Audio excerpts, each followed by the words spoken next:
La parole était avec Dieu, et en elle était la lumière. La lumière est arrivée sur les ondes. Lumière sur les ondes, votre programme d'information et de décryptage de l'actualité nationale et internationale à la lumière de la parole de Dieu. Musique, talk show, agenda et Bible Games. Lumière sur les ondes, une heure d'analyse des problèmes sociopolitiques, religieux, culturels et économiques par l'éclairage des Saintes Écritures. Tous les vendredis 18h30, 19h30, retrouvez Franck Stéphane Levoix et Charlie Bacody sur les ondes de Radio Bonne Nouvelle 99.6 FM. Lumière sur les ondes, le Christ s'invite au débat radiophonique. To give you everything we are.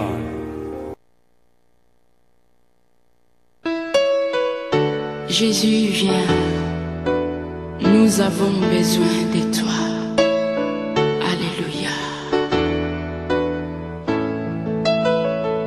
Jésus viens, Jésus viens, nous t'accueillons, Jésus viens au milieu de nous. Nous t'accueillons, Jésus viens au milieu de nous. Saint-Esprit viens.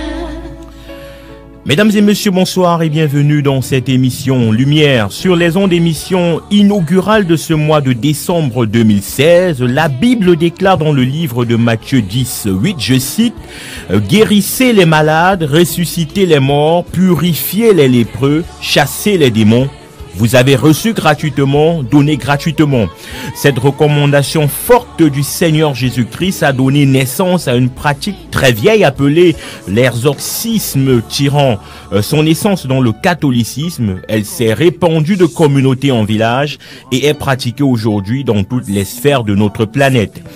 En fonction des milieux et des croyances, elle varie de processus, de méthodes, mais l'objectif semble être le même, déposséder ceux qui sont captifs de Lucifer.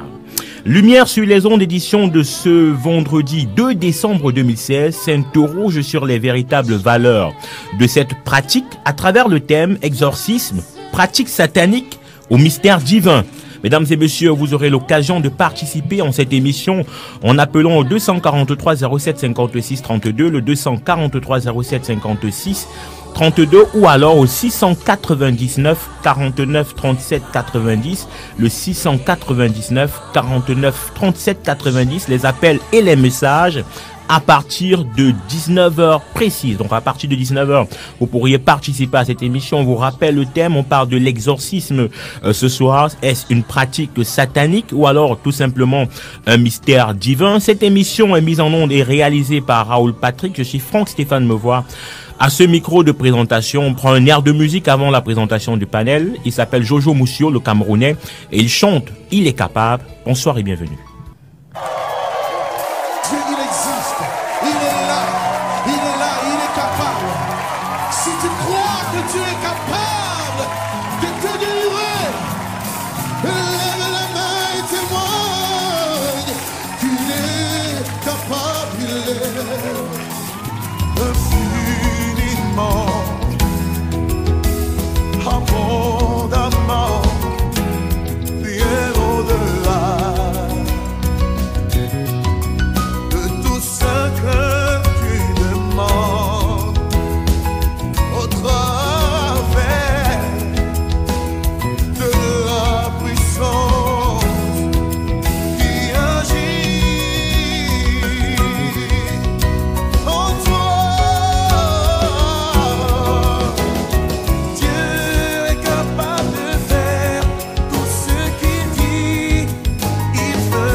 Retour dans ce studio de Radio Bonne Nouvelle à 99.6, la fréquence du corps du Christ. Mesdames et messieurs, une fois de plus, bonsoir et bienvenue. C'est Lumière sur les ondes qui s'offre à vous.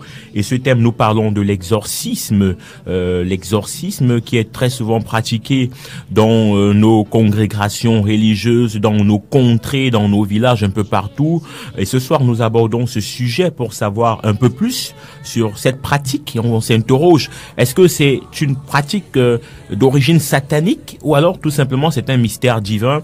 Et avec nos invités ce soir qui sont dans ce studio, nous allons aborder cette thématique. On rappelle aux auditeurs qui pourront participer à l'émission à partir de 19h, soit par appel, soit par SMS. Vous avez deux numéros à vous de faire le choix, le 243 07 56 32, le 243 07 56 32 ou alors le 699 49 37 90 par appel ou par SMS. Pasteur Georges-Guillaume Medjo, je rappelle que vous êtes également, vous exercez dans un ministère prophétique, donc on ne sait pas comment vous appelez, soit pasteur ou prophète, en tout cas on va dire prophète Georges-Guillaume Medjo, bonsoir et bienvenue.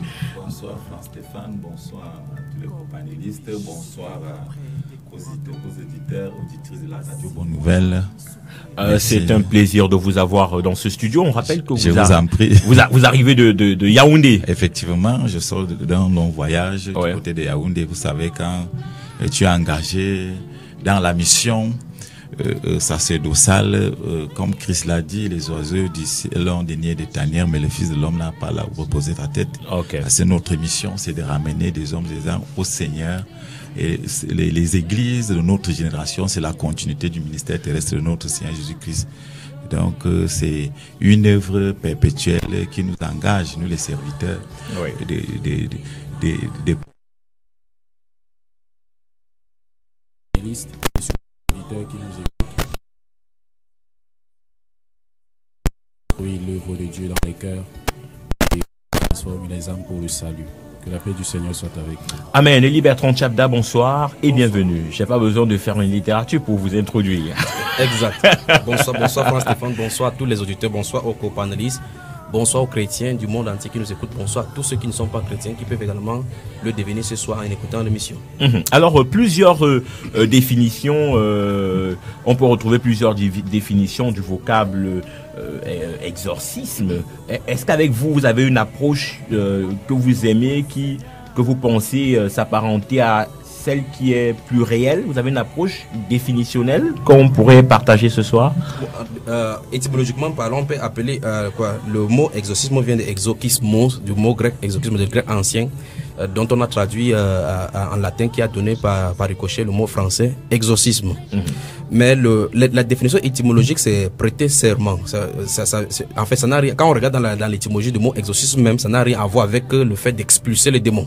C'est dans la pratique maintenant qu'on comprend dans l'esprit que exorciser veut dire expulser les démons dans le corps, ou bien apporter la santé spirituelle à toutes les autres personnes. Mais étymologiquement parlant, exorcisme vient d'exorcisme, qui veut dire prêter serment par rapport au Seigneur, ou bien par rapport à une autre personnage spirituel. C'est tout ce qu'on peut retenir de l'étymologie de ce mot exorcisme. Donc si on comprend bien de manière étymologique, c'est tout simplement prêter serment. Maintenant, dans la pratique, on s'est rendu compte que l'Église catholique, puisque c'est dans cette Église que vraiment l'exorcisme, le courant est né. En réalité, si on prend de l'exorcisme moderne, qui est né, c'est né sous l'impulsion de l'Église catholique et des luthériens au Moyen Âge. Mais l'exorcisme, c'est une vieille pratique qui vient depuis le deuxième millénaire avant le Seigneur Jésus-Christ. Donc ça veut dire que longtemps avant le Nouveau Testament, on retrouve les traces dans la Mésopotamie, on retrouve les traces également dans le chamanisme caucasien, on retrouve les traces également dans le Coran. Par exemple, si vous prenez le Coran dans le chapitre 17, la sourate de la Nocturne, au verset 42, on parle effectivement de l'exorcisme là, littéralement. Et le Coran lui-même s'exprime comme étant un livre d'exorcisme. Donc dans la Rokia, on voit effectivement cela. Donc on voit dans toutes les tribus le besoin, parce qu'en fait, les humains ont été toujours infestés des démons. Et donc, que ce soit en arrière-plan chrétien, on a toujours vu que les gens ont toujours tenté d'expulser ou bien de se couper de ce lien démoniaque là. Donc que ce soit dans le cadre des chrétiens, donc, et de tout autre cadre, on a vu que ces choses-là ont existé longtemps avec les chrétiens. Mais la question maintenant, ce serait de regarder comment ces pratiques pratique cela et comment pour les chrétiens ça devrait se pratiquer. Si oui ou non, les mêmes terminologies devraient être utilisées chez les chrétiens et comme dans d'autres religions. Dans d'autres religions. Ouais.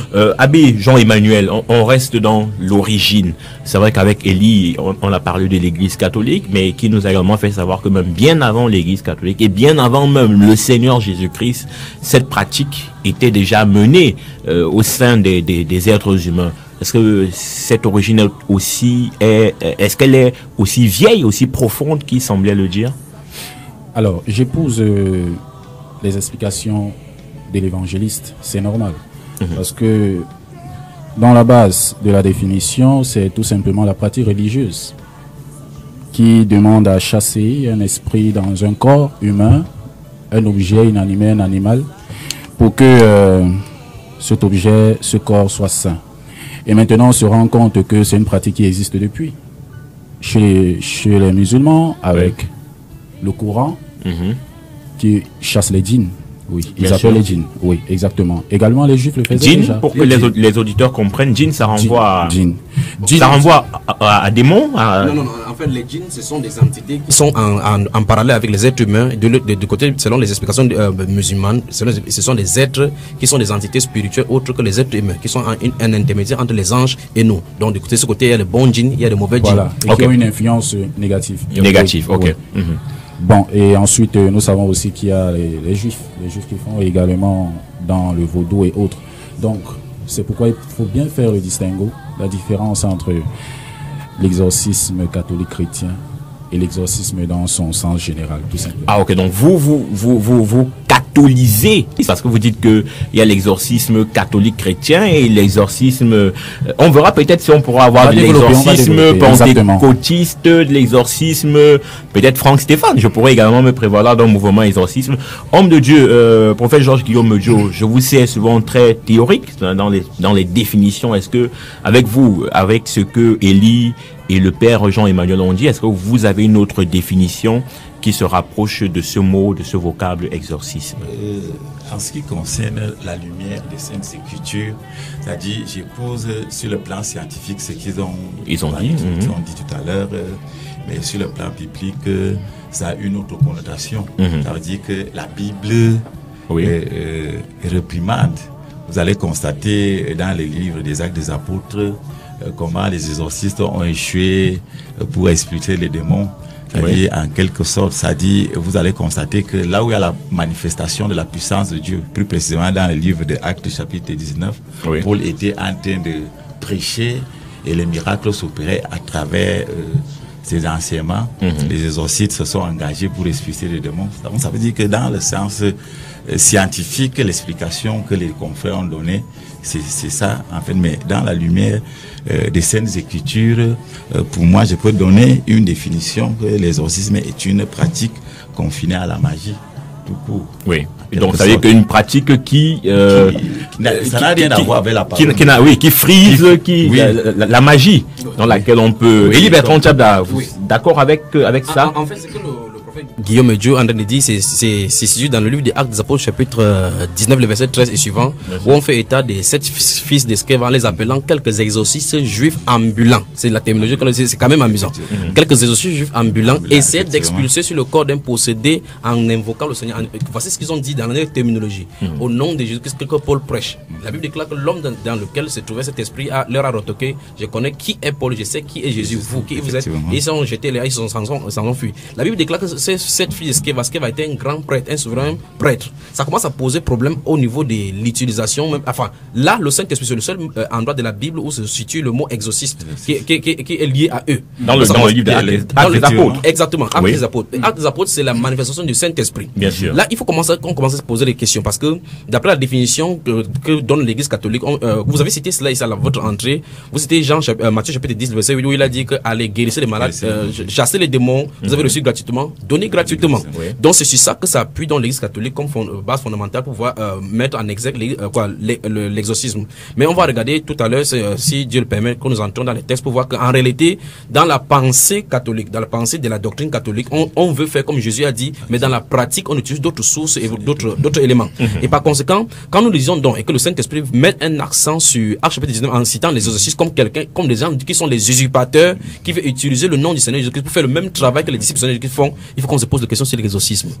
Alors, Abbé Jean-Emmanuel, vous partagez certainement pas cet avis parce que vous pratiquez cela. Comment ça se passe? Expliquez-nous comment le rituel exorciste ça se passe. C'est bien d'avoir quand même un cas pratique. Un cas oui. Sur le plateau. On a quand même quelqu'un qui exerce dans ça. Et comment ça se passe exactement? Vous avez une personne qui est tourmentée, qui est possédée. Qu'est-ce que vous faites exactement? Oui, et c'est l'apanage, c'est le véritable problème de l'Église chrétienne dans le monde aujourd'hui. Parce que l'on se rend compte que quand on pratique l'exorcisme, après, ça devient, je vais utiliser le mot du n'importe quoi. Et à un certain moment, ça crée un fanatisme. D'abord, il est dit dans l'Église que celui qui exorcise doit avoir l'autorisation du chef de l'Église dans la région que l'on appelle l'évêque. L'évêque, oui. À la base. Et c'est lui qui a l'autorité d'exorciser. Toujours sur la base de chasser un esprit au nom de Jésus-Christ. Maintenant, il existe dans l'Église deux types d'exorcisme. Il y a l'exorcisme sacramentel. L'exorcisme sacramentel qui se passe durant le rituel du baptême. Du baptême, oui. Voilà. Renonces-tu à Satan? Renonces-tu à ses séductions? Et après? Et l'exorcisme maintenant courant. L'exorcisme courant, ça veut dire qu'il faut qu'on trouve, il faut que quelqu'un vienne vers vous et qu'il se trouve dans un état d'attaque, d'infestation démoniaque. Oui. Maintenant, le véritable problème dans l'Église aujourd'hui, c'est que tout le monde veut exorciser, mais tout le monde ne sait pas pourquoi exorciser. Pourquoi? Parce que ce n'est pas celui qui vient vers toi qui est possédé. Lui vient vers toi, mais il a l'idée qu'il est possédé. Ça, c'est déjà quelque chose. Mais maintenant, toi, le serviteur de Dieu, je dis le serviteur de Dieu. Je ne dis pas celui qui a porté le vêtement, parce qu'après, on va encore entrer dans ce débat pour que je puisse soutenir que ce n'est pas n'importe qui chasse. Alors, il doit être capable de faire la différence entre celui qui est possédé, envoûté, et celui qui a atteint peut-être une maladie psychologique. À partir de là, maintenant, lui apporter le salut. Mais je vais souligner quelque chose pour l'Église. Il faudrait bien que l'on sache que le plus grand exorcisme, c'est l'Évangile. Parce que l'Évangile est la puissance de Dieu pour le salut des hommes. On n'a pas toujours besoin de toucher quelqu'un. On n'a pas toujours besoin de faire tel que Saint Jacques apôtre le dit. Lorsque vous êtes malade, allez vers les prêtres, allez vers les presbytres, allez vers les serviteurs de Dieu. Et ceci, par les impositions des mains et les onctions d'huile, permettront à ce que par votre foi, le Seigneur vous relève. Pas toujours. Mais je vous assure, à partir de l'instant où chasser un démon n'est pas appuyé par l'Évangile, c'est normal que l'ennemi s'intègre et les différents rituels changent. Vous savez, le Seigneur dans le Seigneur ne complique pas. Le Seigneur ne demande pas qu'il faut faire telle chose ou il faut se placer à tel endroit pour faire l'exorcisme. Parce que le plus important, c'est de jouer le rôle de brebis, de berger. Autant pour moi, le berger, c'est celui qui voit le loup venir et qui le chasse. Ok. Alors moi, je vais rester sur vos différentes explications pour me tourner vers le prophète Jean-Guillaume et effectivement poser ma question.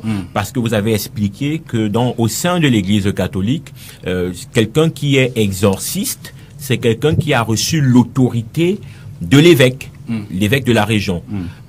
Prophète Georges-Guillaume, est-ce que ça veut dire que Dieu ne peut pas susciter autre personne que l'évêque? Ou alors, en d'autres termes, Dieu doit absolument passer par l'évêque pour ressusciter quelqu'un? Je pose la question pourquoi? Parce qu'on a vu des prêtres exorcistes qui n'avaient pas eu l'autorisation des évêques laissez-moi terminer s'il vous plaît, au sein de l'Église catholique, ces prêtres ont commencé à exercer. On a vu la manifestation de Dieu, je peux en citer quelques-uns, il y a certains qui sont morts aujourd'hui. On a vu Dieu se manifester en eux et les évêques ont commencé à les combattre. C'est pour ça que je pose la question de savoir, est-ce qu'il faut absolument que ce soit l'évêque qui donne le quitus? Est-ce que Dieu, dans sa largesse, dans sa grandeur, ne peut pas susciter le plus petit qui n'est même pas évêque? Et alors, réponse. Oui, vous savez, l'Église catholique a des dogmes et vous allez voir, il y a la tradition qui entre dedans. Je l'ai dit tantôt, c'est-à-dire d'entrée de jeu, que l'exorcisme n'a rien à y voir ce qui se passe dans la parole de Dieu. Vous allez constater que, en ce qui concerne l'exorcisme, c'est des prêtres autorisés par les évêques, reconnus officiellement. Or, les prêtres qui ont reçu l'Esprit de Dieu, qui ont la mission pour travailler, sont combattus à l'Église catholique, que ce soit à l'Église catholique romaine ou à l'Église catholique orthodoxe. Ça veut dire que c'est déjà une affaire d'homme. C'est-à-dire quand l'évêque ne peut pas donner, c'est Dieu qui donne mandat. Vous avez cité les Saintes Écritures par rapport à la mission des 12 apôtres. Oui, Jésus-Christ était en train de leur donner la lettre de créance, c'est-à-dire par rapport à leur mission. Et ces miracles, c'était pour confirmer l'évangile, c'est-à-dire par rapport à cette mission, pour dire que quand tu es devenu un véritable disciple de notre Seigneur Jésus-Christ, même si tu n'as pas le don, tu peux chasser les démons. Alors, au niveau de l'Église catholique, il y a certaines pratiques qui se passent. Vous allez constater que certaines églises catholiques sont conçues à côté des cimetières. Donc, ils trouvent là leur égrégore ou en d'autres esprits pour faire un certain nombre de pratiques. Donc, c'est de ça qu'il est question. Ça veut dire, comme le prêtre disait, à la suite du prêtre, il disait, c'est une science que les supérieurs de ces églises apprennent aux autres. À ce moment, est-ce que, Élie Bertrand, on a très bien compris votre propos, prophète Georges Guillaume. À ce moment-là, est-ce que, et comme il disait, parce que, est-ce que ce n'est pas, comme il disait, une science? Ça veut dire qu'on dit que bon, si le démon te tourne le dos, récite ceci. Parce que quand on voit par exemple la structure, on dit que c'est l'évêque, il faudrait que l'évêque moule son poulain. Et on sait que l'Esprit de Dieu ne travaille pas force comme ça. L'Esprit de Dieu, c'est la révélation. Est-ce que là, ça ne devient pas une science? Est-ce que là, vous n'êtes pas en phase avec les propos peut-être? Là, je suis en phase avec lui et avec le prêtre. Et là, on touche, on commence à entrer en eau profonde. Et je crois encore même 3 émissions ne suffiraient même pas pour décortiquer ceci. Commençons avec la première. Permettez de parler. Je vais revenir à votre question, mais je prends d'abord les propos du prêtre. Vous avez posé la question. On commence à aborder une science. On commence à percevoir ça comme une science. Dans ces propos, j'ai perçu effectivement, et en jetant un coup d'œil dans leur cours, j'ai remarqué que dans les années 50, puis avec le Concile de Vatican II, il y a eu une remake ou bien repenser là. Ils ont repensé l'exorcisme. Et avant la découverte de la psychanalyse justement, tout possédé qui sollicitait la délivrance venait pour l'exorcisme. Et il le faisait. Donc, dans ses propos, j'ai compris effectivement qu'il a vraiment assimilé son coup. Donc, en fait, il a dit effectivement que c'est pas tous ceux qui viennent pour l'exorcisme qui sont nécessairement possédés. Je comprends effectivement que c'est le coup. Donc, lorsque la psychanalyse a été retrouvée, on comprend effectivement que beaucoup de personnes qui viennent effectivement croient qu'ils sont possédés et qui ne sont pas possédés. Alors, ils ont beaucoup de besoin de psychiatres, des démences. Et c'est donc pour cela, ça devient donc du côté scientifique. Donc, médicalement parlant, il faut qu'on étudie avant de voir si oui ou non la personne est possédée. Parce que les personnes peuvent avoir des troubles mentaux. Donc, c'est ce qu'il a dit. Et là, maintenant, on est d'accord avec ça. On est d'accord. En fait, je suis d'accord avec le livre, c'est le livre là-bas. Mais maintenant, quant à ce qui est de l'esprit, c'est ça le vrai problème. C'est pour ça qu'on parle du don spirituel au milieu de l'église. Le don spirituel, je vais permettez-moi de faire un glissement dans un autre domaine avant de faire un crochet encore de cette question-là. Lorsque vous voyez si vous suivez la réforme de l'église avec Luther, puis Calvin, Zwingli et autres, vous allez remarquer que le Calvin va introduire ce qu'on appelle au milieu de l'église le cure d'âme. Les cures d'âme sont une autre appellation de ces choses quand nous parlions là maintenant. Parce qu'il faut étudier et passer la personne au peigne fin afin de savoir si la personne est possédée. Ça sera vraiment un non-sens au milieu chrétien. Parce que vous parlez tout à l'heure comme la manifestation du Saint-Esprit. Le don spirituel, il y a un besoin d'un don spirituel au milieu de l'église, le discernement des esprits. Donc, le discernement des esprits vient à un instant bien déterminé. Celui qui est revêtu de ce don, le Saint-Esprit lui dit exactement quel est le problème et la cause de cette chose-là. Maintenant, d'aller dans les églises, comme nous touchons également là, les pentecôtistes, on ne peut pas faire autrement parce que ce sont les églises filles. Il y a des endroits où les gens viennent, ils ont des papiers, déjà dactylographiés, nom, prénom, âge, quels sont les types de relations que vous avez eu, ainsi de suite. Ça, c'est quoi les étapes pour la cure d'âme. Et avec ça, maintenant, le pasteur ou bien le prêtre peut essayer d'imaginer avec son cerveau. Mais là, est-ce que le pasteur n'est pas en train de se comporter comme un médecin? Non, c'est pour ça que je réponds à votre question en disant qu'en fait, on a essayé de scientiser les choses spirituelles. Or, les démons sont assez intelligents et sages par rapport à nous humains parce que vous pouvez imaginer quoi que ce soit. Par exemple, il y a des gens qui peuvent avoir des problèmes spirituels dont les démons ne sont pas localisés dans le corps. C'est localisé par rapport à une alliance qu'ils ont contractée depuis. Comment au monde vous allez imaginer que c'est cette alliance-là qui est en train de suivre comme ça? Vous voyez? Oui, je vais chuter pour que le prêtre 243 07 56 32, 243 07 56 32 ou alors le 699 49 37 90, 699 49 37 90. Vous pouvez appeler ou envoyer des messages. Nous traitons de l'exorcisme ce soir. Abbé Jean-Emmanuel, je sens que vous voulez beaucoup réagir. On vous donne la parole. Oui, je veux réajuster un peu les choses. Oui. C'est intéressant.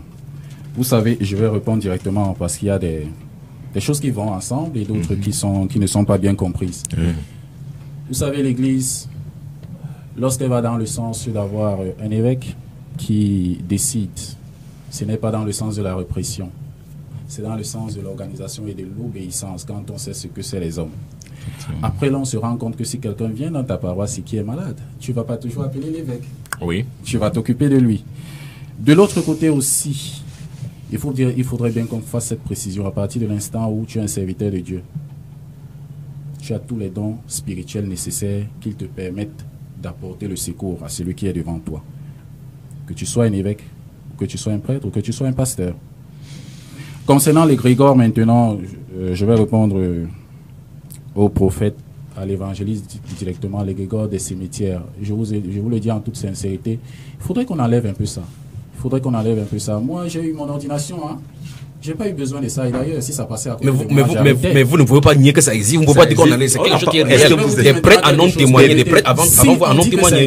Oui. Si on dit que ça existe à l'Église catholique, oui. Soyez aussi capable de révéler ce que ce pasteur a fait lorsqu'il construisait son église et qu'il a enterré les morts. Non, effectivement, nous allons. On n'est pas en train de dire la vérité. On n'est pas en train de dire que les églises, mon père vous permet, on n'est pas en train de dire que les églises protestantes et pentecôtistes sont en reste. Le prophète a juste cité un cas de l'église catholique et vous pourriez en citer d'autres personnes. Oui. Et maintenant, lorsque je réponds aussi à l'évangéliste Elie, je vais dire, moi je fais pas l'exorcisme du cours parce que je ne dépends pas du Vatican II. Non, j'ai parlé dans la vous avez fait la redondance par rapport à l'étude des cas. Je vais venir dessus. Mais c'est le document du Vatican qui dit dessus. Vous savez, c'est pour l'écrire clairement et je vais aller directement avec vous parce que celui qui ne fait pas ça, soit il n'est plus accompagné par la lumière du Saint-Esprit et alors prend d'autres forces, soit ça devient autre chose. Oui. Saint Paul précise, la lettre tue. La lettre tue. Alors si tu vas pour exorciser parce que tu as un document et que tu n'y mets pas ou tu n'invoques pas la puissance du Saint-Esprit, c'est clair. Mais Jean-Manuel, permettez-moi, je vous relâche parler. Je vais continuer dans ce cas. Permets-moi de chuter. Alors, je préfère m'arrêter sur la base qui voudrait que ceux qui ont fait leurs travaux spirituels par rapport au cas, je vais appeler ça le CV spirituel. Ça veut dire que j'ai rencontré un cas. Et ce cas, probablement demain, quand je partirai, quand le Seigneur reprendra mon âme, d'autres personnes pourront aussi apporter ce cas. Rencontrer ce cas. Alors je laisse les écrits sur ma façon de un peu comme c'est que... Et ensuite, maintenant, ce n'est pas pour dire que c'est... On a scientisé. Parce que si ça arrive au niveau de scientisé, on ne conditionne pas le Seigneur. Alors, permettez-moi. Alors, Élie, avant de passer la parole au prophète, je vais rester avec vous. Élie a parlé tout à l'heure de ces démons-là qui sont beaucoup plus intelligents que la jante humaine. Ça veut dire qu'un humain, parce qu'ils sont dans le spirituel, si on n'est pas habité par l'Esprit de Dieu, on ne peut pas avoir la même vision. Je vais même pousser plus loin. Oui. Je vais pousser plus loin. Si l'homme s'amuse à chasser un démon, il est perdu. Effectivement. Pourquoi? Parce qu'on précise chasser, mais on ne dit pas tuer. Les démons vivent très longtemps et on dit chasser, ils attendent aussi le jugement dernier pour s'en aller. Alors il faut appeler la puissance de notre Seigneur Jésus-Christ. Sinon de l'homme, il ne pourra pas. Alors, ce que je voulais dire, c'est quoi? C'est que moi, j'ai par exemple assisté souvent à des séances d'exorcisme, ainsi de suite. Tous les prêtres que moi j'ai vus avaient des documents.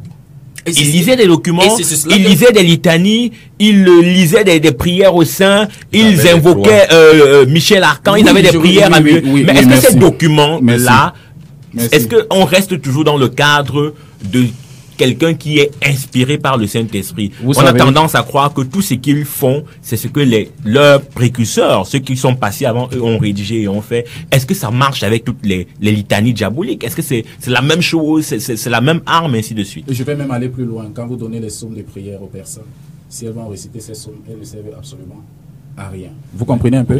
Elles ne servent absolument à rien. Pourquoi? Parce que l'élément déclencheur principal de la grâce du Seigneur, c'est la présence du Saint-Esprit. Alors, je vais soutenir le fait que ceux qui ont travaillé antérieurement ont laissé leurs travaux et les autres continuent à pérenniser cela. Mais maintenant, celui qui pérennise cela, pense que c'est l'école. Il va rien faire. Hein.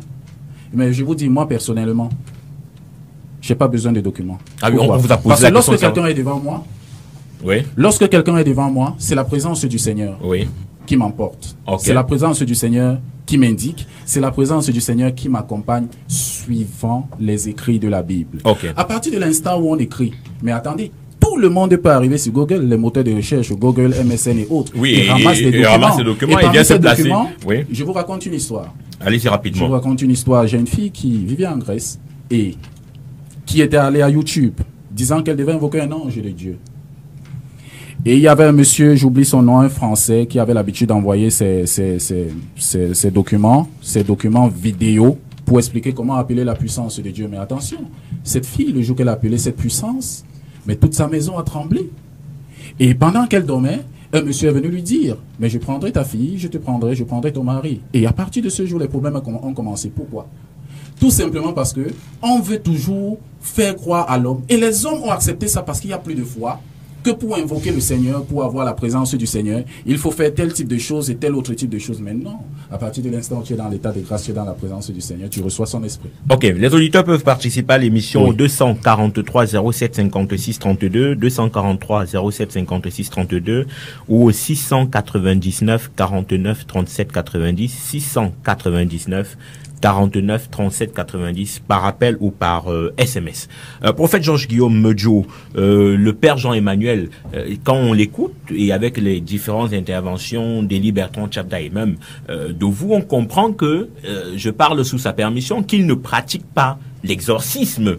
Parce que tel que présenté par vous, ça a des tentacules qui vont un peu vers la magie, vers des choses qui n'ont rien de divin.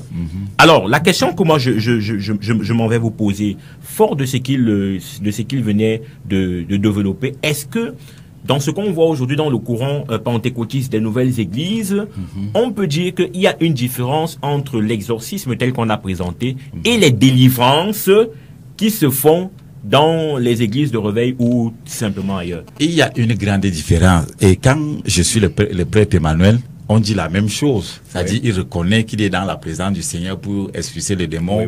Il n'utilise pas les documents. On n'a pas besoin d'utiliser les documents ou quoi que ce soit pour expulser les démons parce que nous avons reçu Christ à travers son esprit. C'est le Saint-Esprit qui combat les démons. Ça veut dire que ceux et celles qui sont devenus des disciples dignes de notre Seigneur Jésus-Christ, ils ont la foi de chasser les démons. Et moi, je suis sûr et certain sur le fait que les hommes de Dieu de toutes les générations, il y a eu ce qu'on appelle des hommes intègres. Si des hommes de Dieu ne faisaient pas le travail, ils n'allaient pas avoir la paix au Cameroun. C'est nous qui évoquons la miséricorde de Dieu pour que le Seigneur regarde et un regard sur les favorable sur le peuple camerounais. Oui. Donc, moi, j'ai dit, un homme qui a cru, qui s'est converti, qui a reçu la grâce de notre Seigneur Jésus-Christ, c'est-à-dire le don c'est autre chose. Le don c'est un ajout que le Seigneur donne, c'est-à-dire il distingue les personnes. Mais nous tous, la puissance, l'Esprit de Christ nous donne la possibilité et l'autorité de déraciner les démons. Ça, là, au niveau des différents serviteurs, là, il faut une hygiène de vie, il faut une relation intime. C'est-à-dire pour faire ce travail. Alors là, on comprend très bien, Élie Bertrand Tchabda, et on est d'accord par rapport aux auditeurs qui nous écoutent, c'est que ça ne doit pas forcément venir d'un évêque qui vous recommande. Et on a d'ailleurs dit ici que moi, je fais le constat, peut-être vous allez également le faire, moi, tous les exorcistes catholiques que j'ai connus, dont le Seigneur se manifestait puissamment en eux, n'étaient pas des évêques, c'était des prêtres et qui par la suite ont été très très. Moi j'ai pas connu, personnellement, j'ai pas connu un évêque qui excellait dans ce domaine. Ça avait toujours été des prêtres et je sais pas ce que ça peut. Vous savez, je peux dire quelque chose, ça peut choquer, mais j'assume ma responsabilité. Ça me surprendrait que le Saint-Esprit habite dans quelqu'un qui vit dans l'idolâtrie. qui le laisse conduire son peuple. Ça, c'est un. Il dit, ça me surprendrait que le Saint-Esprit qui est censé conduire les gens vers le Seigneur Jésus-Christ, je ne sais pas si vous me cessez. Non, je comprends pas. Si le Saint-Esprit, quand vous dites que vous êtes né de nouveau, le Seigneur Jésus a dit, quand le Saint-Esprit viendra, il convaincra le monde du péché. Et l'un des péchés le plus grave, c'est l'atteinte à la souveraineté de Dieu, qui est l'idolâtrie. Donc, je dis, ça me surprendrait que quelqu'un qui conduit le peuple dit de Dieu est le Saint-Esprit et vivent dans l'idolâtrie. Plus explicite. Je vais dire par exemple, pour être clair, que ça me surprendrait qu'un prêtre vienne ici me dit qu'il est né de nouveau, qu'il a reçu le Saint-Esprit et continue à adorer Marie. C'est ce qui veut dire un peu plus clair. Maintenant, avant de revenir dans le thème, c'est parce que le prêtre Jean-Emmanuel se trouve dans une autre frange de l'église catholique, dite apostolique orthodoxe. Parce qu'on aurait dû convoquer aussi ici un prêtre, parce qu'il y a un mélange entre, il y a certaines doctrines chez eux qui semblent être bibliques et d'autres qui semblent être catholiques romaines. C'est pour ça que ça crée un peu de problème. Maintenant, quand on va sur la base de l'exorcisme, parce que si on utilise exorcisme, en regardant le thème tel que la Bible déclare, vous allez voir que les apôtres du Seigneur Jésus et le Seigneur Jésus n'ont pas pratiqué l'exorcisme tel que défini dans l'église catholique aujourd'hui. Donc il faut qu'on fasse d'abord de l'amalgame, qu'il y a d'abord différence entre l'église catholique et ce que la Bible déclare. Parce que si c'est ce que le Seigneur Jésus a donné à l'église comme pouvoir dans Marc chapitre 16 verset 17, que à mon nom vous chasserez des démons, on ne verrait pas pourquoi quelqu'un pour venir faire une séance de délivrance aura des gadgets de délivrance. C'est-à-dire qu'il vient avec son sac, il pose un certain style de touche, avec un certain type de capuche, et sort une grosse croix pour présenter à un démoniaque. Il lui faut la délivrance lui aussi. Vous voyez? Parce qu'en réalité, aucun des disciples n'a fait de telles choses. Nous voyons par exemple dans le cas de l'apôtre Paul dans Actes chapitre 16 où il a rencontré une femme qui se disait, qui était servante, et elle avait reçu Python. La Bible déclare que par plusieurs jours, elle a passé le temps à dire à l'apôtre Jean, enfin, à l'apôtre Pierre, Luc et à l'apôtre Paul, chaque jour, il dit, ces hommes sont les serviteurs de Dieu et ils vous annoncent la voie du salut. Elle fait cela pendant plusieurs jours. Paul, fatigué, s'est tournant et dit à cet esprit-là, je t'ordonne, toi, esprit de Python, sors de cette femme. Et sorti à cet instant-là. Vous voyez? C'est pas le nom du Seigneur Jésus-Christ. Maintenant, lorsque vous lisez les documents catholiques, et comme il est dit qu'il est dans la présence du Seigneur, il chasse au nom du Seigneur. Citer le nom du Seigneur dans un exorcisme ne fait pas que tu sois agréé de Dieu ou que Dieu soit avec toi. La Acte chapitre 19, nous avons vu effectivement comment quelqu'un a tenté de citer le nom du Seigneur Jésus. Premièrement, il faut être appelé de Dieu, parce que dans Jean chapitre 16, là, il a dit, c'est moi qui vous ai appelé et qui vous ai établi afin que vous alliez et que vous portez des fruits, que votre fruit demeure. Jésus doit d'abord appeler. Il va vous établir, il va vous donner les dons tels que appelés d'après votre charge. Parce que dans 1 Corinthiens chapitre 12, verset 27 et suivant, il dit, vous êtes le corps de Christ et vous êtes membres chacun pour sa part. Et Dieu a établi premièrement dans l'église, premièrement les apôtres, secondement les prophètes, troisièmement les docteurs, puis ceux qui ont le don de guérir. Donc, il y a différentes catégories dans l'église. Dans l'église catholique, c'est pour ça que quand il parle de l'église catholique, c'est l'église catholique romaine. Vous allez voir effectivement que dans leur encyclique, il est prévu que ce soit le prêtre qui donne l'autorisation. C'est quand même l'évêque. Est-ce que c'est l'évêque qui donne l'autorisation pour qu'on puisse délivrer? C'est pour ça que tout à l'heure, c'était deux styles d'exorcisme, l'exorcisme sacrementaire, c'est-à-dire à la délivrance, puis au baptême, puis le sacrement, ce qu'on appelle le grand exorcisme proprement dit. Mais il y a également un troisième cas, peut-être qu'il a, je ne sais pas s'il a dû ignorer, le cas d'exorcisme privé appelé par les laïcs en état de grâce, qui peuvent être exorcisés par n'importe qui. Là, je crois que je ne me trompe pas par rapport à ce qu'il a dit. Mais ce que je veux dire, c'est que l'exorcisme catholique est totalement différent de ce que la Bible parle. Celui qui délivre n'a pas besoin de l'autorisation de quelqu'un quand Dieu l'a envoyé. Parce que quand Dieu te mandate, tu pars avec l'autorisation de Dieu, pas l'autorisation d'un homme. Le simple fait de dire que c'est un homme qui me donne l'autorisation montre que je ne suis pas guidé par le Saint-Esprit. Parce que le Saint-Esprit ne demande pas la vie d'un homme pour utiliser un autre homme. C'est ça que je veux dire. Alors par conséquent, un homme appelé de Dieu sera guidé par le Saint-Esprit à faire le travail. Un. De deux, il ne considère pas les documents. Parce que vous avez cité tout à l'heure les documents qu'ils lisent pour pouvoir délivrer. Et un cas de maladie, vous allez voir le Seigneur Jésus dans la Bible ne guérira pas une personne déjà avec la même maladie de la même façon. Et par conséquent, établit un rituel que pour les aveugles, je vais faire ce que les juristes ont appelé la jurisprudence. Ça ne peut pas se retrouver dans la délivrance parce que c'est au cas par cas. Vous allez trouver manifeste d'une autre façon et dans un autre corps, ça se manifeste d'une autre façon. La puissance de Dieu doit donner à l'instant précis la solution par rapport à un problème. Il faut au préalable que celui-là ait reçu le baptême du Saint-Esprit. Alors je reste avec vous parce que le prophète Georges Guillaume a dit quelque chose. Il disait que il constate, c'était ses propos, que dans l'église catholique, les personnes qui étaient vraiment habitées par l'Esprit de Dieu, était premièrement combattu. Était premièrement combattu. En fait, c'est pas parce que, je vais expliquer cela, parce que c'est pour ça qu'il y a le temps dans l'émission. En fait, c'est parce que, en réalité, les choses ne cadraient pas, d'abord, ce ne cadrait pas vers la doctrine catholique. C'est parce que les jésuites, avec Ignace de Loyola, là, elles sont entrées avec certaines puissances Parce qu'en arrière-plan, les catholiques ne voulaient pas ces manifestations-là. Nous voyons des groupements, c'est pas seulement les catholiques, nous voyons des témoins de Jéhovah qui disent aujourd'hui que le temps des miracles est passé. Donc il fallait féoder toutes les sources qui ont des puissances pour pouvoir le faire. Et par conséquent, il fallait mettre cela pour que ça n'y ait pas une dégénérescence. C'est pour ça que les catholiques essaient de cadrer ça pour trouver des chartes normales pour pouvoir contrôler ça. C'est pas parce que c'était rempli par la puissance du Saint-Esprit. Parce que ceux qui sont remplis par la puissance du Saint-Esprit ne peuvent pas habiter dans l'église catholique. Ça, c'est clair. Parce que c'est de la claire là-bas. 243 07 56 32, 243 07 56 32 pour les auditeurs qui veulent participer à l'émission par appel. Aussi au 699 49 37 90 6 99 49 37 90. Vous pouvez également appeler à ce numéro ou alors tout simplement nous envoyer un message. On parle de ce soir de l'exorcisme. Est-ce une pratique satanique ou alors tout simplement un mystère divin? Alors, Père Jean-Emmanuel, je sens que toutes les flèches semblent un peu arriver vers vous. Bon, pas vers vous, mais peut-être vers l'Église catholique romaine. L'Église catholique, c'est moi. Voilà, vous faites corps avec l'Église catholique, ça veut dire que les flèches semblent arriver vers vous, même si vous nous avez fait comprendre que vous mettez un peu en marge de la pratique exorciste telle que recommandée par l'Église, parce que nous savons que telle que recommandée par l'Église, il faut se servir des documents. J'ai vu certains qui fouettaient des personnes qui semblaient être possédés avec des chapelets, avec des grosses croix. Vous nous faites savoir que vous n'êtes pas dans ce courant et que vous, de manière personnelle, vous êtes conduit par le Saint-Esprit de Dieu, et nous rendons grâce à Dieu de cela. Alors, la question que moi je vais vous poser, effectivement, c'est qu'est-ce que vous pensez, Père Jean-Emmanuel, des délivrances qui sont faites dans les églises aujourd'hui dites de réveil?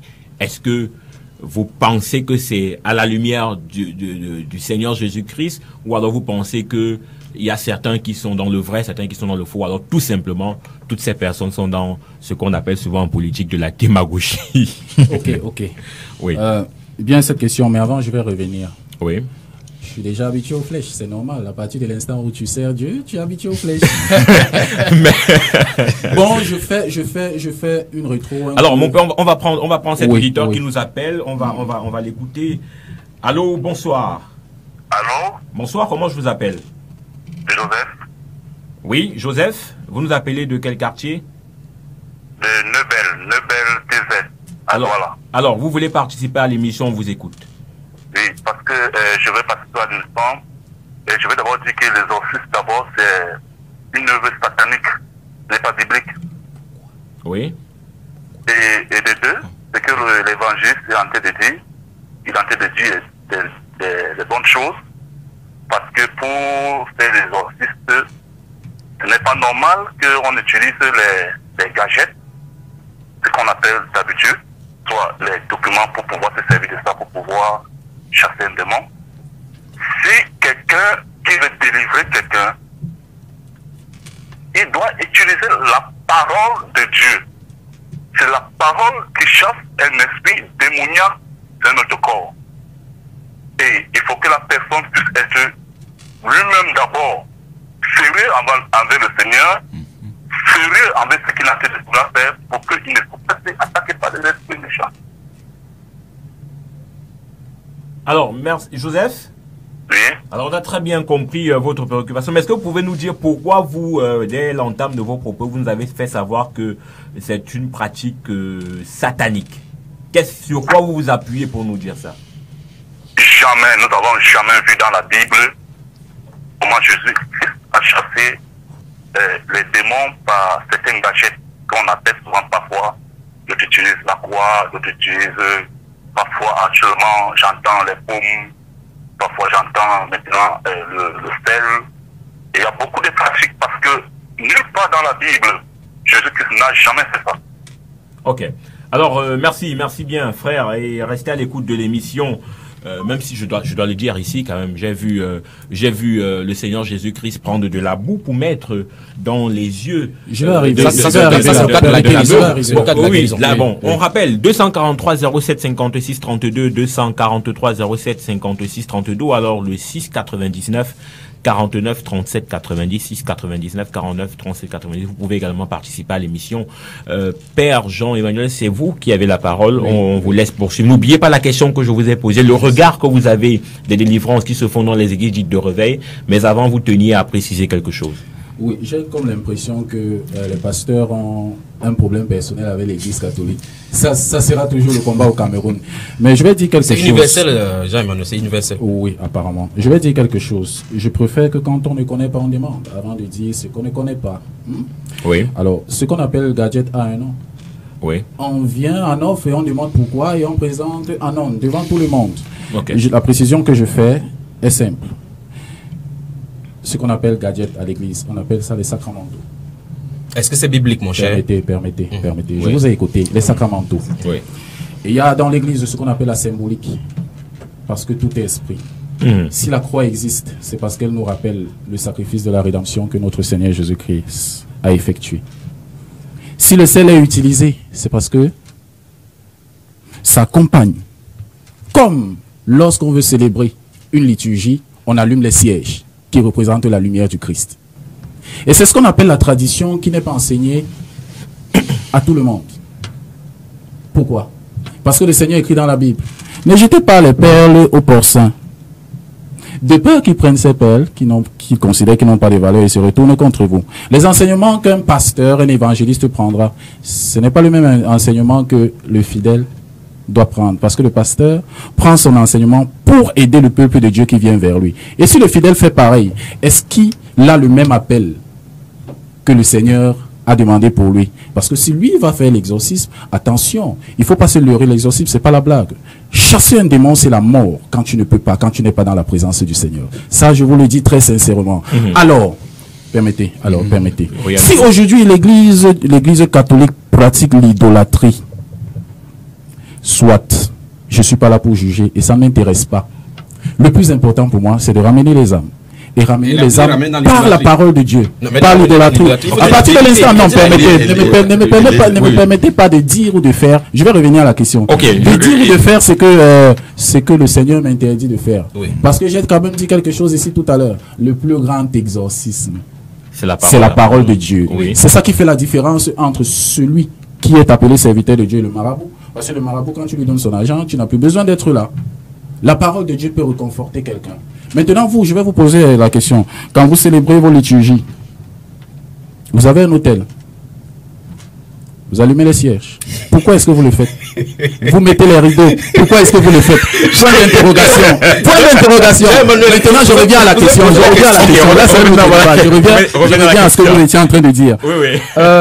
Vous savez, apparemment, parce qu'on a écrit dans la Bible que je répandrai mon esprit sur toute chair. C'est pourquoi tout le monde aujourd'hui, quand il dort, il se réveille, il devient prêtre, il devient pasteur, il devient évangélique et tout ça. Oui, toute personne qui est supposée être serviteur de Dieu doit la santé spirituelle au nom de notre Seigneur Jésus-Christ à une autre personne qui vient vers lui. Vous comprenez? Mais maintenant, vous savez que nous sommes dans l'homme. Et l'homme avec son égoïsme, l'homme avec son avarice est toujours à la quête de ce qui est extraordinaire et qui ne va pas à l'encontre de Dieu. C'est pourquoi on va voir des exemples. On va prendre des exemples où des pasteurs prennent des serpents ou font manger des herbes à leurs fidèles parce que la grâce doit descendre. Je vous en prie, l'exorcisme n'est pas donné à tout le monde parce que quand ce n'est plus dans le chemin, Satan s'invite. Le diable s'invite. Et je vais même dire quelque chose en profondeur. Vous savez, très rapidement, oui, je vais dire quelque chose en profondeur. Vous savez, on ne doit pas être dans un monde où l'on est toujours en train de parler de Satan.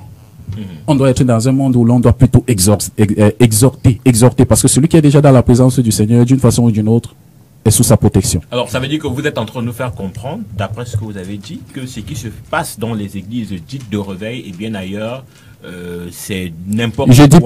Je dis plutôt que ce qui se passe dans les églises... Vous avez pris deux exemples négatifs, vous n'avez pas pris d'exemple positif. Ça veut dire que c'est du négatif. Le prophète a dit quelque chose d'essentiel. Et ça m'a plu. Ça m'a beaucoup plu. Il a dit, il faut servir le Seigneur, mais il faut être appelé. Parce que celui qui n'est pas appelé fera du n'importe quoi. Vous savez, et que ce soit chez les prêtres, les pasteurs, les évangélistes, partout, il y a toujours des brebis galeuses. C'est ce que je voulais dire. Vous voulez réagir avant que je ne donne la parole? Je prends directement encore une flèche. Très rapidement. Je prends directement sa chute là. Il y a des brebis galeuses partout, même chez les francs-maçons se plaignent. Alors, on va prendre cet auditeur qui nous appelle 243 07 56 32. Allô, bonsoir. Oui, bonsoir. Comment je vous appelle, madame? C'est Josiane. Pardon? Oui. suis en train de vous écouter à partir de mon véhicule. Oui, éloignez-vous baissez votre poste récepteur, s'il vous plaît, légèrement. Oui, ça va maintenant? Oui, on peut vous écouter, allez-y, on vous écoute. Voilà. En fait, moi, j'ai un petit souci par rapport aux flèches, effectivement, qu'on jette de part et d'autre, les exorcismes chez les catholiques, les exorcismes dans les églises de réveil. Oui. Je voudrais comprendre juste une chose, parce que je regarde beaucoup, par exemple, la chaîne Kazarem, je suis les émissions. Oui. C'est une plateforme où beaucoup de pasteurs d'églises de réveil passent. Mais je me rends compte que là-dedans, ils se tirent là-dessus. Finalement, on ne sait plus qui est habité par l'Esprit Saint et fait des miracles qui sont fondés. On est chaque fois en train de trouver l'un qui dit que l'autre est un agent de Satan. Et vraiment, comme fidèle, on est un peu perdu. Alors que quelquefois, on a besoin de se reposer. Parce que quand l'évangéliste aussi dit que peut-être l'exorcisme est mal fait à l'église catholique, je ne sais pas trop comment ça se passe, et que peut-être ce serait mieux fait ailleurs. Je me pose la question, si c'est objectif, ça peut nous aider. Alors, vous voulez savoir ceux qui comment... sont à la recherche de la vérité. Parce que moi, je suis vraiment perdu. C'est comme le pasteur Salat qu'on voyait à Yaoundé. Je crois que c'est un pasteur de l'église de Réveil. Mais lorsque vous le suivez aujourd'hui sur Kazarema, il va vous dire que plus de 80% de pasteurs iront directement en enfer. Et quand j'entends alors ce qu'on dit là, finalement, nous, les pauvres croyants, on va se jeter de quel côté? C'est ça ma question. Alors, vous vouliez savoir quels sont les véritables serviteurs de Dieu. Comment reconnaître un véritable serviteur de Dieu? Vraiment. Surtout celui qui est appelé à faire les exorcismes, qui délivre. Alors, on va te dire que tel délivre, mais c'est pas la force, c'est pas Jésus vivant. Merci. Il utilise d'autres forces. Merci infiniment. On a noté votre question. Jean-Guillaume Medjo, très rapidement, Élie Bertrand Chapdar à la suite et vous répondez à la question. Comment reconnaître un véritable serviteur? Au regard de tout ce qu'il y a. Au regard de tout ce qu'il y a, nous avons la parole de Dieu. Oui. La parole de Dieu est claire. Vous les reconnaîtrez par leurs fruits. Oui. C'est-à-dire, à partir de là, tu peux déterminer un homme de Dieu, que celui-ci est de Dieu, celui-ci n'est pas de Dieu. Et il faut que les auditeurs et les fidèles comprennent que la souveraineté de Dieu n'est pas entre les mains d'un pasteur, du pape, d'un quelqu'un. C'est-à-dire, Dieu est souverain, il suscite qui il veut, quand il veut. Comme le prêtre a dit, je suis d'accord. C'est-à-dire, les hommes sont égoïstes. Si j'ai pris au nom de Jésus, quand tu vois l'ancienne alliance énumère les serviteurs de Dieu, c'est-à-dire, on parle de l'intégrité. Nous avons des hommes de Dieu qui sont intègres. Comme je l'ai dit d'entrée de jeu, il y a des hommes de Dieu qui font... Donc ça fait que pour un fidèle qui est venu rencontrer un pasteur, bon, une femme qui vient rencontrer un pasteur, il se rend compte que le pasteur se met à la... Alors permettez qu'on prenne cet auditeur en ligne. Allô? Par exemple. Oui, allô, bonsoir. Bonsoir, comment je vous appelle? Ouais, c'est Elvis. Oui, Elvis, vous voulez participer à l'émission, on vous écoute. Ouais, monsieur, je veux parler au niveau de... par rapport à ce que cette dame a parlé, parce que pour connaître que le vrai pasteur ou le faux, tu dois entrer dans la parole, parce qu'on a la parole de Dieu, et quelqu'un qui est dans la parole de Dieu, il ne peut pas avoir le truc, il ne peut pas être troublé. Donc, quelqu'un qui est dans la parole de Dieu, il peut connaître qui est un vrai pasteur et qui est le faux. Parce que la Bible déclare que la parole de Dieu, c'est Dieu. Quand tu es dans la parole de Dieu, tu as le Saint-Esprit. Tu ne dois pas avoir le doute. Et je vais parler encore pour l'Église catholique. Ok, merci infiniment. Merci infiniment. Oui? Ouais. Merci infiniment pour votre partage, pour votre participation à l'émission. C'était pratiquement les mêmes propos que le prophète Jean-Guillaume Medjo. Mais quand on parle de reconnaître, donc le frère m'a posé cette question, comment donc, parce qu'on a des personnes, quelqu'un qui est de Dieu et quelqu'un qui est du diable, les gars produisent des fruits qui sont identiques. Comment donc faire le distinguo? Si on va depuis l'Ancien Testament, vous allez voir que quand Moïse est venu se présenter devant Pharaon, il a fait les miracles, ses serviteurs ont fait de même. Justement. Donc ça veut dire que humainement parlant, l'être humain n'est pas capable de distinguer ce qui est spirituel du côté faux comme du côté vrai. C'est pour cela que la motivation de toute personne qui veut chercher la vérité importe. Si la motivation, parce que voici l'exemple qui est au Cameroun et partout ailleurs, on va entendre des publicités et les affiches partout pour les campagnes de miracles. Si les gens cherchent le miracle, ils auront et du côté de Satan et du côté de Dieu. Profitez-en pour la gloire de Dieu. Profitez-en pour faire non, mais je vais dire ceci. Je ne suis pas de dire que toutes les campagnes d'évangélisation qu'on va faire là, c'est là, parce qu'il y a beaucoup de commerçants qui sont entrés au milieu de l'église. Et par conséquent, donc, ce n'est pas au niveau des miracles ou bien au niveau de ces choses qu'on doit faire. Toute personne qui cherche Dieu, le cas de Nathanaël dans Jean chapitre 2 nous montre clairement qu'il avait quitté les institutions humaines et s'était retiré jusqu'à ce que le Seigneur l'a localisé. Donc, lorsque quelqu'un cherche Dieu, il ne faut pas qu'il cherche Dieu. La Bible dit clairement dans Jérémie chapitre 17 là, que malheur à ceux qui se confient en l'homme. Vous voyez? Donc, ça veut dire que c'est parce que malheureusement, les gens ont remis leur Bible entre les mains des hommes de Dieu aujourd'hui. Et par contre, on peut prendre la Bible, dire n'importe quoi et les gens suivent. Là, maintenant, ça me permet de jeter sur les propos des gens Emmanuel, une fois de plus, une autre flèche. C'est qu'en réalité. J'espère qu'il ne va pas mourir, hein. Non, il ne peut pas mourir. C'est pour le faire du bien dans son âme. En réalité, le vrai problème de ces choses ici, c'est lorsqu'on sort du canon de la Bible. La Bible déclare que dans Ephésiens chapitre 2 verset 20, j'ai cité plusieurs fois ici, et dans 1 Corinthiens chapitre 3 verset, l'apôtre Paul dit, vous avez été édifiés sur le fondement des apôtres et des prophètes, Jésus-Christ étant la pierre angulaire. Donc, il a dit que la fondation qu'il a mise, c'est une fois pour toutes. Tout à l'heure, il parlait des sièges qu'on met, des autels qu'on fait ici et là-bas. Et il y a même les anges qu'on invoque au milieu là. Et la Bible interdit clairement de convoquer des saints et de convoquer des anges. Donc, ouais, quand on sort de la Bible, on peut faire n'importe quoi. Et n'importe quelle manifestation spirituelle peut arriver. Il peut arriver qu'il y ait des manifestations spirituelles, que la personne trouve la calme pour l'instant. Mais le problème, c'est que la personne est infestée avec d'autres démons. Vous voyez? Donc, en réalité, il faut garder les gens dans la parole. Mais le vrai problème maintenant, c'est que lorsqu'on quitte l'Église catholique, parce que l'Église catholique mélange la tradition avec le magistère, avec les traditions orales, avec la Bible, ils sortent de la Bible quand ça les arrange et ils entrent quand ça les arrange.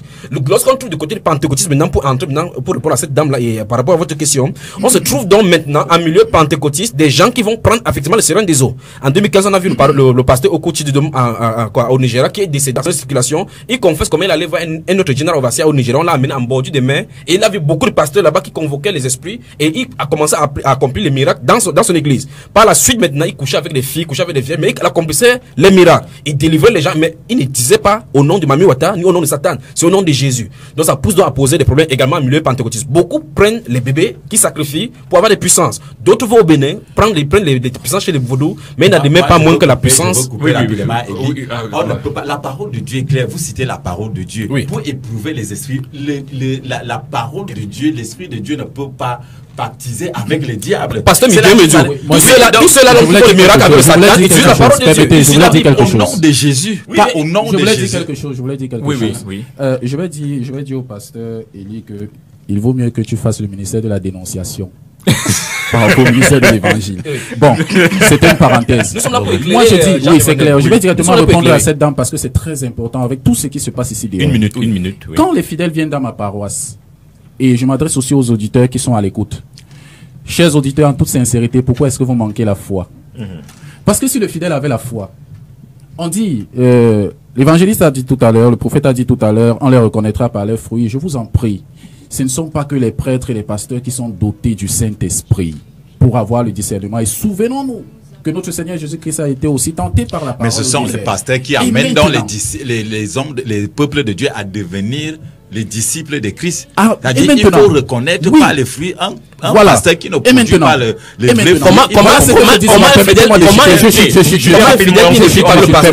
fruits. Comment je dis et j'exhorte à cette dame. Lorsque vous allez vers un prêtre ou un pasteur, je vous en prie, lorsque vous êtes là, entrez en prière et demandez au Seigneur si vous êtes à la bonne place et alors le Seigneur vous dirigera. Alors, votre dernier mot. Soyez pas désolé. Votre dernier mot. Je ne suis pas d'accord avec le prêtre sur le fait que quand tu écoutes l'apôtre Paul dans Acte 2, il dit repentez-vous. Si le fidèle même ne s'est pas repenti, comment il va discerner que celui-ci demander à Dieu et tout. Okay. Donc, accompli, c'est ce que je suis en train de dire. À travers le message des hommes de Dieu, que les chrétiens viennent d'abord la repentance avant de discerner. Ok, effectivement. Mon dernier mot, le cheval va l'âne va beau faire n'importe quoi, être beau, il ne sera pas le cheval, parce que c'est vrai. L'église catholique va beau faire n'importe quoi, elle sait Satan parce qu'elle est en plongée dans l'idolâtrie. Elle va beau convoquer le nom du Seigneur Jésus n'importe comment. L'exorcisme catholique est satanique. Et par conséquent, tous ceux qui sont dans l'église catholique, qui ne cherchent pas l'exorcisme là-bas, mais qui retournent à Jésus. Le prêtre Jean-Emmanuel vous a reconnu un ministère de la dénonciation. Je l'ai fait là. Monsieur le ministère de la dénonciation, Saint Paul Romain, c'est lui qui juge. Vous n'avez pas le droit de juger. Il a dit ôter le méchant au milieu de vous. Je chute en disant. Oui. Ne vous cassez pas en chutant. C'est la fin. Il va tout simplement. J'exhorte tous les fidèles du monde entier qui croient en notre Seigneur Jésus-Christ de prôner toujours pour la parole de Dieu d'abord et la pratique de la parole de Dieu ensuite pour que le Saint-Esprit vous habite et qu'il vous accompagne dans votre voie de délivrance spirituelle. Merci Père Jean-Emmanuel, merci. Dans ce cas, il faut qu'il quitte le Merci Élie Bertrand Tchabda. On se dit qu'on a fait la première partie de cette émission. Il y a encore tellement de questions. Les auditeurs qui continuent à nous appeler. Nous allons clôturer ou alors poursuivre avec la semaine prochaine, vendredi prochain, avec la deuxième partie de cette émission. On va toujours rester dans l'exorcisme. Pour tous ceux qui nous ont écrit, vous pouvez nous retrouver par WhatsApp au 699 49 37 90. Le 699 49 37 90 pour notre groupe Lumière sur les ondes.